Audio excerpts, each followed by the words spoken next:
Welcome, ladies and gentlemen, to The Late Show. It's feeling good. It's feeling good. I am your host, Stephen Colbert. Summer has officially... I like it. Summer has officially begun. Today was the longest day of the year, also known as June 21st, the Snyder Cut. Country's opening up. As the weather gets warmer, we all finally put on pants just in time to realize it's too hot for pants. Case in point, last night, the first U.S. cruise ship in 15 months set sail. It's perfect for anyone. I'm not sure what you were applauding, but it is perfect for anyone who's been stuck in their house for 15 months and thought, this has been great. I just wish the room was much smaller and slowly rocking. This cruise is a CDC mandated test that's carrying only Royal Caribbean employees who volunteered. If they get sick, you see, the company knows it's unsafe for paying customers. So it's less vacation and more canary in a conga line.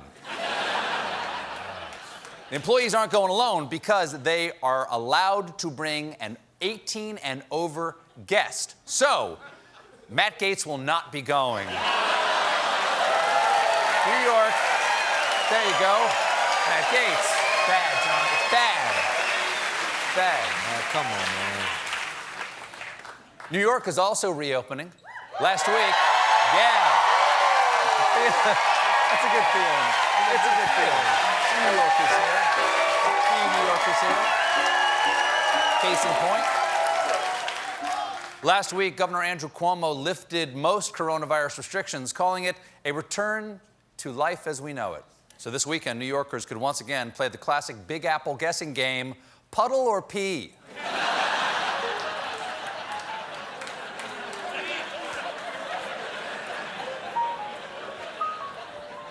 Hot tip, is it hot?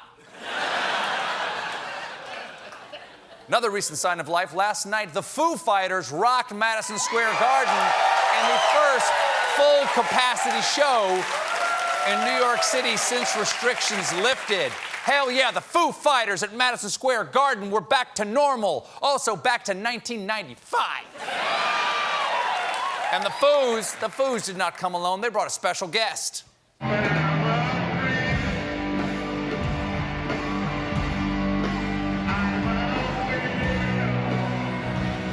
Foo Fighters and Dave Chappelle singing a Radiohead classic. That is awesome. Yeah. That is fantastic. It's perfect. Go ahead, Dave. I haven't seen a comedian rock out this hard since Henny Youngman sat in with Led Zeppelin. Good old Henny. The Foo Fighters aren't the only ones hitting the road. There's also a new tour featuring former Fox News host Bill O'Reilly and former President, the Flag Fondler.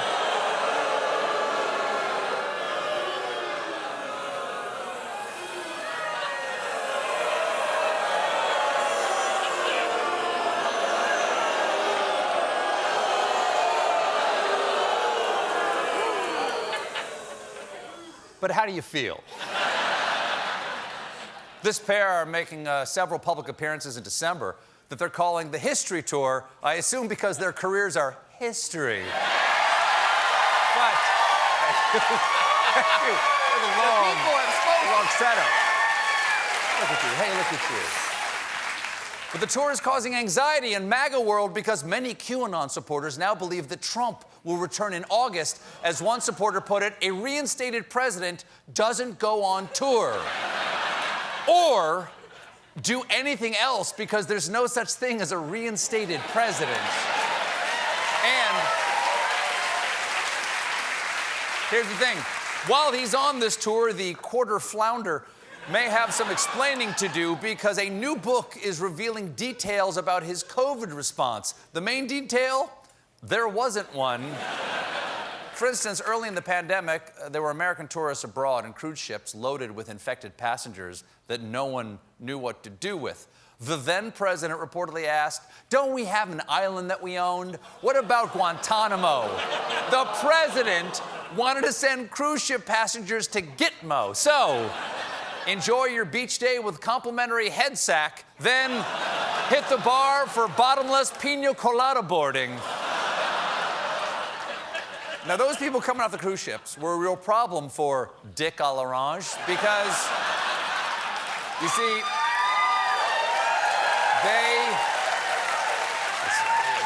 A lot of names. A lot of new names. That one hit a sweet spot. Now, see, every person coming off one of those ships increased the number of COVID cases in the United States. According to the book, the president was obsessed with how the numbers reflected on him, screaming loudly on the phone to HHS Secretary Alex Azar, "I'm going to lose the election because of testing. What idiot had the federal government do testing?" To which Azar responded, do you mean Jared? Wow. Wow.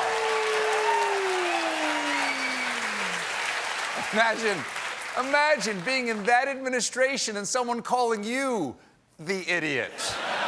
That's like being in the NBA and your nickname is the tall guy. Kushner doesn't come off well in the book. In March of 2020, when Kushner learned 600 million masks couldn't be delivered until June, he threw his pen against the wall and screamed, "You moron, we'll all be dead by June." Okay, that's what he was saying in private. What was he saying in public? I think you'll see by June a lot of the country should be back to normal, and the hope is that by July, the country's really rocking again. Now, in his defense, he never thought he'd be held accountable for those words. He thought we'd all be dead by June. Oh, there's huge news out of the Catholic Church. The bake sale Saturday after the 4 o'clock vigil mass raised $174 for the Knights of Columbus. Good job, guys. Also, the U.S. Conference of Catholic Bishops voted to advance a proposal that would deny President Biden communion. Yep. They're holy ghosting him. Now, thank you. Thank you, Reverend. I love that. Don't say I was a good one, baby. Now listen, people know this. I'm Catholic, but Biden is so Catholic. He's the only guest I've ever spent time with backstage talking about the consolations of God and the need for daily rosary. So far, ball's in your court, Andrew Garfield. Now, for those of you who were raised sleeping in on Sundays, communion is the most important sacrament for Catholics. Okay, it goes communion, baptism, hanging the free church calendar in your kitchen. Ooh, I wonder who's Mr. February. Jesus again. The streak continues. So why deny Biden the sacrament? Well, apparently these bishops want to punish him because the president says he personally opposes abortion, but doesn't think he should impose that position on Americans who feel otherwise. But I'm not sure.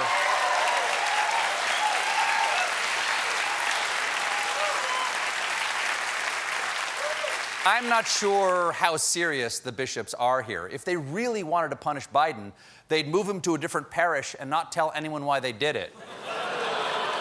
This is a big deal. Joke's based on a true story. This is a big deal for a lot of reasons, one of which is that Biden is only the second Catholic to occupy the White House after John Kennedy. But JFK was never denied communion because he always went to confession after banging Marilyn Monroe. Now, based on a true story. Here in New York, there's a big election tomorrow. The city will be choosing a new mayor that many are calling not Bill de Blasio. New York will also be electing a new city council, and there's some shocking news out of that race because Manhattan candidate Zach Wiener was caught with a dominatrix, gagged and enjoying a sadomasochism session.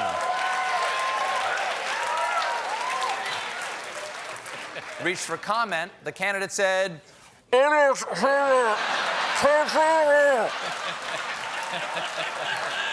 That took courage. That took a certain amount of courage.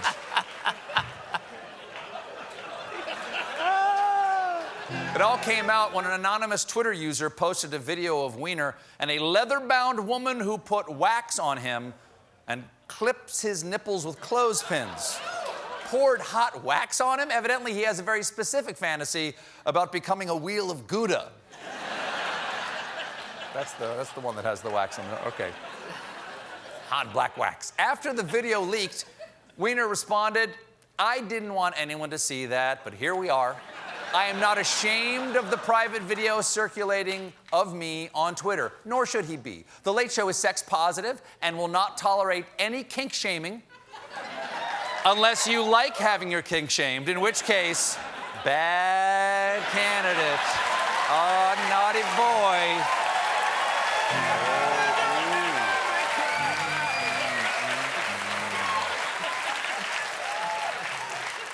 Now, you may not have heard of Zach before, but his father is a co-creator of the popular children's television show Dora the Explorer, whereas his son created the less popular spin-off Marion the Disciplinarian. We got a great show for you tonight. My guests